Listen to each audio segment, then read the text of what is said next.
এখান কর্তৃক আয়োজিত অনলাইন ক্লাসে প্রত্যেক শিক্ষার্থীদেরকে স্বাগত অভিনন্দন জানাচ্ছি। আশা করি আমাদের শিক্ষার্থীরা খুবই ভালো আছো, সুস্থ আছো, নিরাপদে আছো।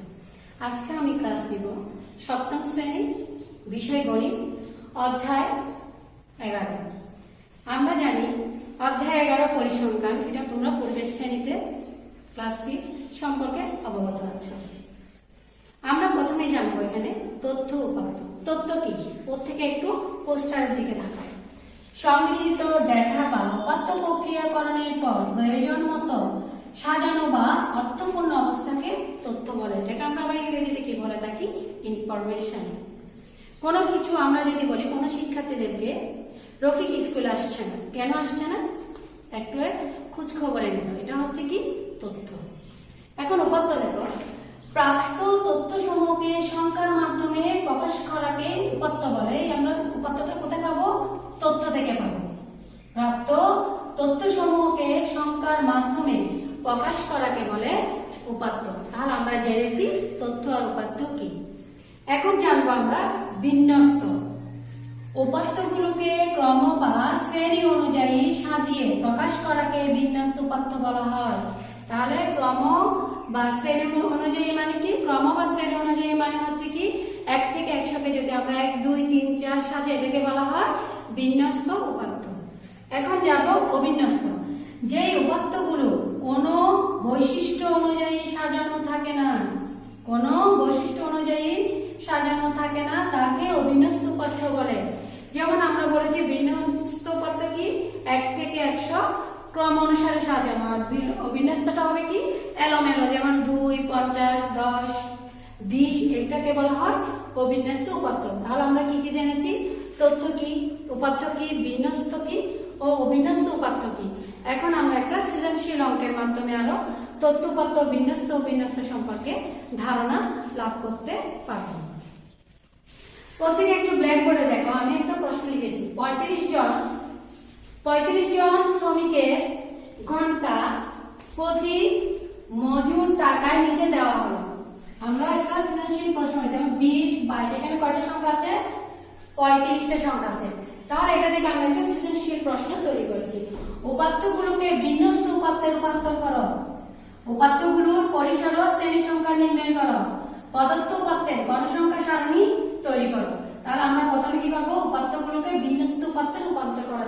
এই যে আমরা কিছুক্ষণ আগে বুঝালাম তোমাদেরকে বিন্যস্ত উপাত্ত কি, এটা হবে ক্রম অনুসারে।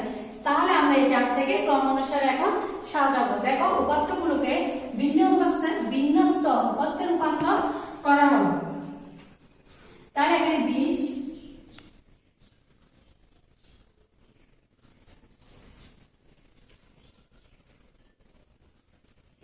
আমরা এখান থেকে 20 কয়টা পেলাম?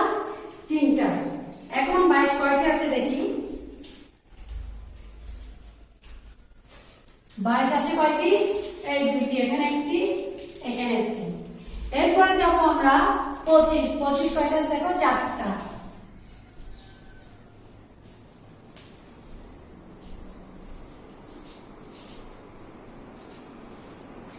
পঁচিশ কয়টা? 4টা। 28 কয়টি দেখো? 28 হচ্ছে দুইটি, এখানে একটি, এখানে একটি।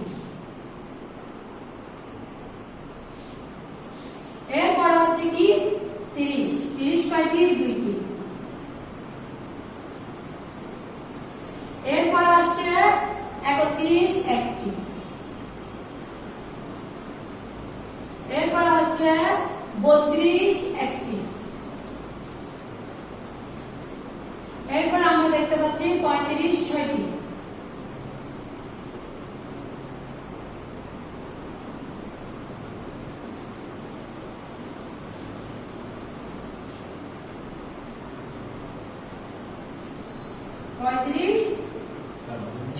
এরপর আমরা দেখতে পাচ্ছি 40, 6টি।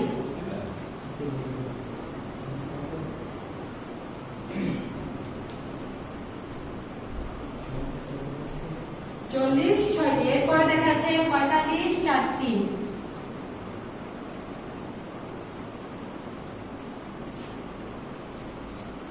এরপরে দেখা যাচ্ছে 48, 1টি।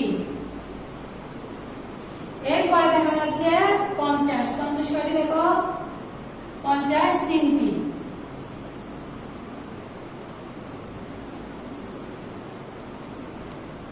এখন দেখো, এখন আমরা এখানে 35টা হয়েছে নাকি করে দেখো। 1 2 3 4 5 6 7 8 9 10 11 12 13 14 15 16 17 18 19 20 21 22 23 24 25 26 27 28 29 30 31 32 33 34। তাহলে আমাদের একটা কম হলো, কোথায় দেখো?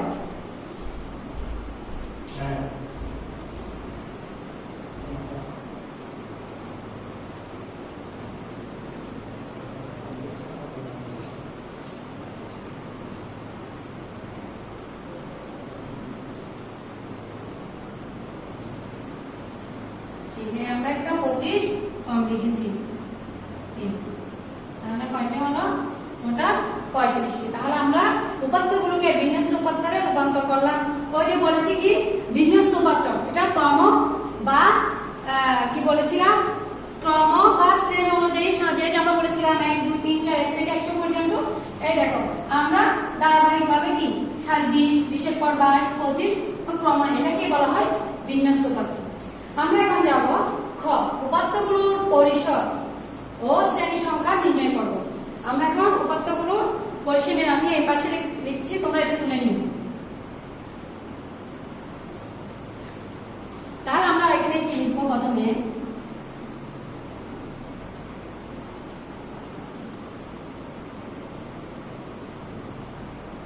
এখানে দেখো সর্বোচ্চ মজুরি।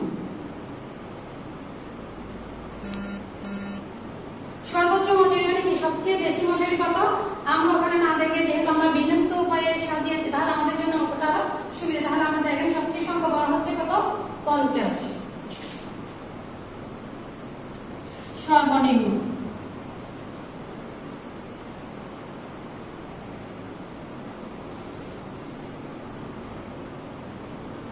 সর্বনিম্ন এখানে কত? সবচেয়ে ছোট হচ্ছে কত? 20। তাহলে আমাদেরকে এখানে দুইটা জিনিস নিয়ে, একটা বলেছে পরিসর আর একটা হচ্ছে শ্রেণী সংখ্যা। তাহলে পরিসর সূত্র কি?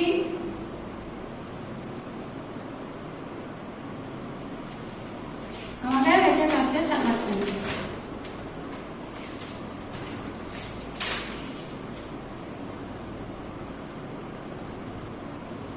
পরিসরের সূত্র হচ্ছে সর্বোচ্চ সংখ্যা বিয়োগ সর্বনিম্ন সংখ্যা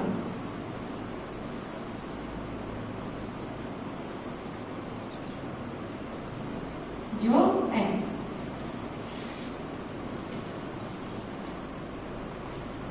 তাহলে সর্বোচ্চ সংখ্যা কত লিখেছি?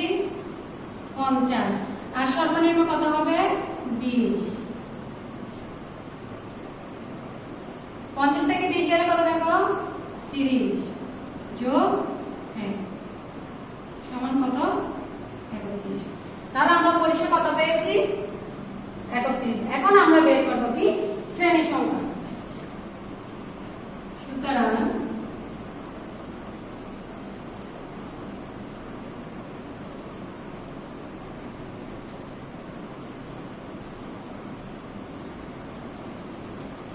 আমি এখানে 5 দিয়ে করেছি শ্রেণী সংখ্যার সূত্র। তুমি চাইলে 10 দিয়ে বের করতে পারবে, 5 দিয়েও করতে পারবে। আমরা এটা করব যেহেতু আমাদের পরিসর 31, তাহলে আমরা এটাকে কি দিয়ে করতে পারি? 5 দিয়ে। তাহলে 5 দিয়ে 31 কে ভাগ করো। তাহলে আমরা যদি করি 5 6 30, 5 2 10। তাহলে আমরা এটাকে দিয়ে 7। কেন 7 করলাম? কারণ কখনো ঘর ভগ্নাংশ হতে পারে না। আমরা এখানে 7 মানে কি, আমরা যখন সারণী তৈরি করব, আমরা 6.2 মানে কি হাফ, 4.5। তাহলে এটাতে আমরা ঘর করতে পারবো না, সেজন্য আমরা বাদ দিয়ে কি করলাম? 7। 6.2 7, 5.2 থাকলে হবে 6, এরকম ভগ্নাংশ থাকলে পরবর্তী সংখ্যাটা হবে। তাহলে আমাদের এটা পরিসর ও শ্রেণী সংখ্যা দুইটা পেয়েছি। পরিসর পেয়েছি 31 আর শ্রেণী সংখ্যা পেয়েছি কত? 7। তাহলে আমাদের খটা শেষ। এখন আমরা যাব গ, প্রদত্ত পদের গণসংখ্যা সারণী তৈরি করব। তাহলে আমরা এই সারণীটা কোথা থেকে পাবো? সারণী খ থেকে।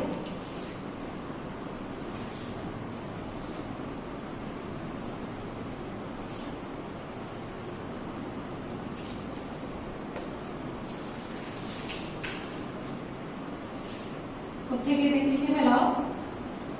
নিচে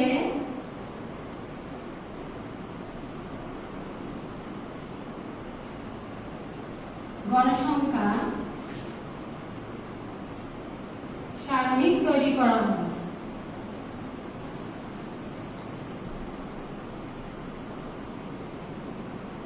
তাহলে আমরা আগে বলেছি আমাদের ঘর কয়টা হবে 7টা, কারণ আমরা সেটের সংখ্যা কয়টা পেয়েছি 7টা।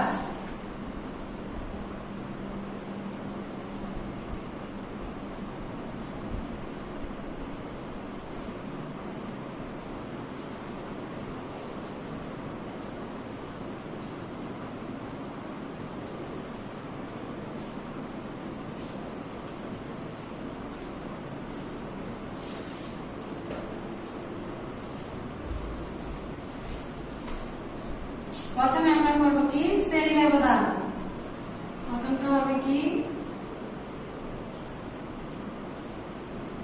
শ্রেণী ব্যবধান, পরেরটা আমরা দেব মধ্যবিন্দু, এরপরে থাকবে গঠন সংখ্যা,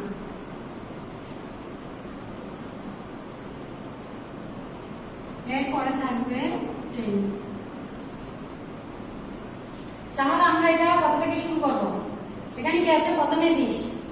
প্রথমে যেহেতু সর্বনিম্ন হচ্ছে কত 20, আমরা 20 থেকে শুরু করব। যেহেতু আমরা এখানে 5 বলেছি, তাহলে ব্যবধান কত হবে 5।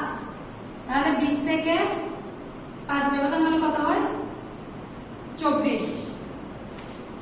এরপর 24 এর পর কত 25 থেকে 29, 30 থেকে 34, 35 থেকে 39, 40 থেকে 44, 45 থেকে 49, 50 থেকে 54। এখন দেখো তোমরা যদি দুইটা 20 থেকে 24, 25 থেকে 29 এই দুইটা যখন বের করে ফেলবে, এর পরবর্তী সংখ্যাগুলো কিন্তু পর্যায়ক্রমে ঠিক একই ধরনের হবে, শুধু পাশের সংখ্যাটা ক্রম অনুসারে বসাতে পারবে। এই প্রথম দুইটা বের করতে পারলে হয়ে যাবে। এখন আমরা এখানে মধ্যবিন্দু বের করব। 20 থেকে 24 এর মধ্যবিন্দু কিভাবে বের করতে হয়? আমরা যদি মধ্যবিন্দু বের করতে হয় তাহলে প্রথমে দুইটা যোগ করব। 20 আর 24 যোগ করলে কত হয় 44। নিয়ম হচ্ছে এটাকে কি দিয়ে ভাগ করব 2 দিয়ে। 2 দিয়ে ভাগ করলে কত হয় দেখো, এটা তোমাদের বোঝার সুবিধার্থে আমি আবার করে দিলাম। 20 থেকে 20 আর 24 যোগ করলাম কত 44। 44 কে আমরা কি করলাম 2 দ্বারা ভাগ করলাম, এটা হচ্ছে মধ্যবিন্দু বের করার নিয়ম। তাহলে কত আসছে 22। এখন দেখো, এখন আমি আবার পরবর্তীটা কি বের করে দেখাবো। আমি যখন পরবর্তীটাও বের করব, আর পরেরগুলো আমাদের আর বের করতে হবে, এটা তোমাদের বোঝার সুবিধার্থে। 25 আর 29 যোগ করো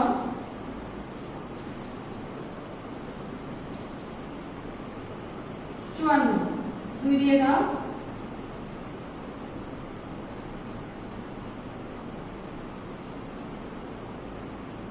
কত আসছে 27। 25 আর 29 যোগ করলে কত হয় 54।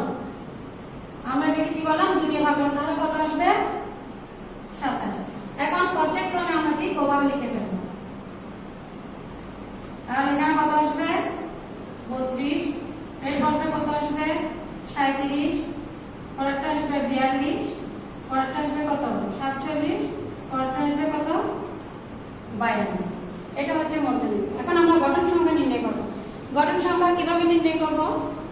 আমরা কত তোমাদেরকে উপাত্ত বিন্যাসগুলো রূপান্তর করেছি, ওখানে কি আছে সিরিয়ালে দেওয়া ছিল ক্রম অনুসারে 20 থেকে 25। প্রত্যেকের খাতা যদি তুলে নিয়ে থাকো ওখানে দেখো। আর যদি ওইটা না থাকে, ধরো আমাদের এই প্রশ্নটা করতে দেওয়া হয় না, উপস্থিত বিন্যাসগুলোকে বিন্যাসে রূপান্তর করো, এটা দেওয়া হয় না, ওখানে আমাকে প্রশ্ন দেওয়া হয়েছে তথ্য উপাত্ত কাকে বলে। যদি না থাকে তাহলে আমরা ওই প্রশ্ন থেকে বের করবো কিভাবে 20 থেকে 24 কোথায় আছে কয়টা আছে আমরা গুনে গুনে দেখবো না, এটাতে আমাদের সময় বেশিও লাগবে এবং কি অঙ্কটা ভুল হওয়ার সম্ভাবনা থাকে। আমরা এভাবে করবো না, আমরা ঠিক এভাবে করবো। প্রথমে কি আছে 20, এই 20 এর পরে আমরা কি দিব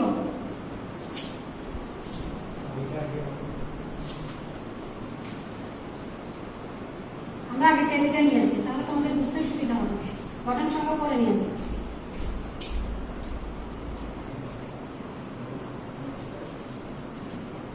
তাহলে কি কি আছে দেখো 20, এই 20 এখানে এক দিলাম।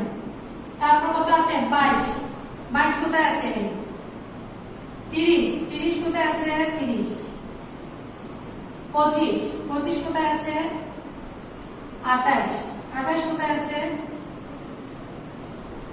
31, 35,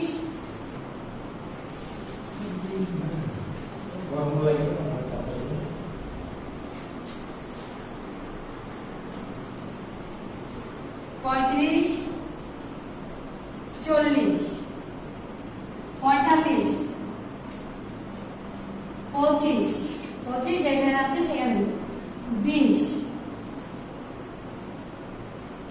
28, 40। এটা আমাদের সুবিধা হবে, বুঝতে হবে না, আমরা সিরিয়াল বাই কেটে দিয়ে চলে যেতে পারবো। 45, 50, 40, 35, 40, 35, 25।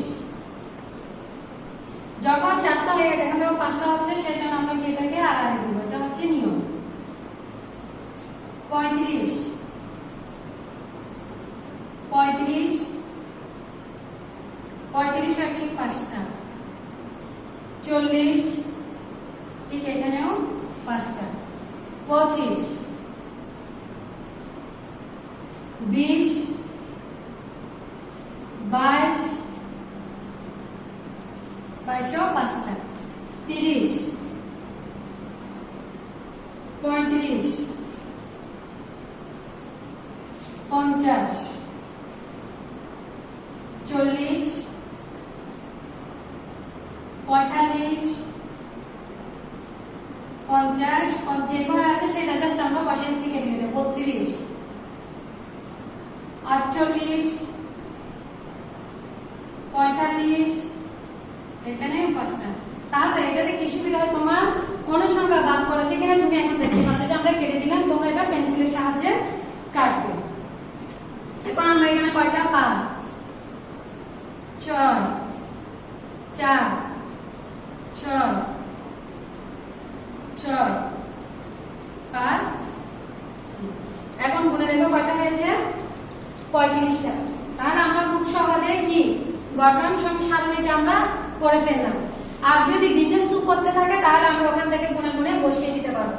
কিন্তু যদি ওই প্রশ্নটা না থাকে তাহলে আমরা প্রশ্ন থেকে পেন্সিলের মাধ্যমে এভাবে কেটে কেটে বসিয়ে দেব। তুমি যদি 20 থেকে 24 খুঁজতে থাকো তাহলে এরকম করতে করতে দেখা যাবে ওখানে গঠন সংখ্যা গিয়ে 35টা কখনো আসবে না, হয়তো দেখা যাবে ভুল হবে অথবা মাঝখানে কোনো সংখ্যা বাদ পড়ে যাবে। আমরা এত কিছু বুঝবো না, আমরা কি করবো ঠিক সিরিয়াল ভাবে 20, 20 এর ঘরে একটা বসে দিব 22, 22 এর ঘরে এভাবে আমরা পর্যায়ক্রমে এভাবে করে ফেলবো। আশা করি প্রিয় শিক্ষার্থীরা তোমরা আজকে পরিসংখ্যান চ্যাপ্টারের তথ্যপত্র সম্পর্কে জেনেছো, বিন্যস্ত সম্পর্কে জেনেছো এবং আমরা একটা সৃজনশীল প্রশ্নের মাধ্যমে তোমাদেরকে বোঝাতে পেরেছি বিন্যস্ত উপত্যকরণ কিভাবে করতে হয়, পরিসর এবং শ্রেণী সংখ্যা কিভাবে নির্ণয় করতে হয় এবং আরো একটা জেনেছি কি গণসংখ্যার মাধ্যমে কিভাবে আমরা সারণী তৈরি করবো। আমাদের সারণীটা অনেক সহজ। যেমন এই জিনিসটা কিভাবে তোমরা চিন্তা করতে পারো, সবসময় সর্বনিম্ন সংখ্যা যেটা যেখানে থাকবে ঠিক সেখান থেকে ওই যে শ্রেণী সংখ্যা তুমি যদি 10 দাও তাহলে তোমাকে ব্যবধান 10 নিতে হবে। আর তুমি যদি 5 ব্যবধানে ধরো মানে যেটা দিয়ে তুমি শ্রেণী সংখ্যার পরিসর সংখ্যাটাকে যে সংখ্যা দিয়ে ভাগ করবে সেটাই হবে তোমার জন্য কি, সেটা থেকে তুমি গণসংখ্যার গড়গুলো তোমরা পাবে। কয়টা হবে, 7টা হবে না 8টা হবে। সেই জন্য তুমি যদি ছোট পরিসর আমরা যদি ছোট পাই তাহলে আমরা তাকে 5 দিয়ে ভাগ করব। আর যদি বড় সংখ্যা হয় তখন আমরা কি 10 দিয়ে 5 অথবা 10 এই দুটো দিয়ে আমরা সবসময় কিন্তু করে থাকি, কিন্তু আমরা বেশিরভাগ সময় 5 দিয়ে করে থাকি যদি এই পরিসরটা কি হয় ছোট সংখ্যা হয়। আর যদি ভগ্নাংশ আসে তাহলে কি বলেছিলাম কখনো তো ঘর কি হবে না ভগ্নাংশ আকারে হবে না, সেই জন্য কি আমরাকে বা দিয়ে 7 অথবা 8 বা 5 বা 6 এভাবে দিয়ে করতে হবে। তাহলে তোমাদের বাড়ির কাছে থাকবে পাঠ্য বইয়ে 12-13, তোমরা পাঠ্য বইয়ের বাড়ির কাজ 12-13 করে নিয়ে আসবে। আশা করি শিক্ষার্থীরা তোমরা প্রথমেই বলেছি ভালো আছো, সুস্থ আছো, নিরাপদে আছো, প্রয়োজনে বাড়ির বাইরে যাবে না, আর যদি যেতে হয় মাস্ক পরিধান করবে। সবাইকে ধন্যবাদ ও শুভেচ্ছা জানিয়ে আজকে ক্লাস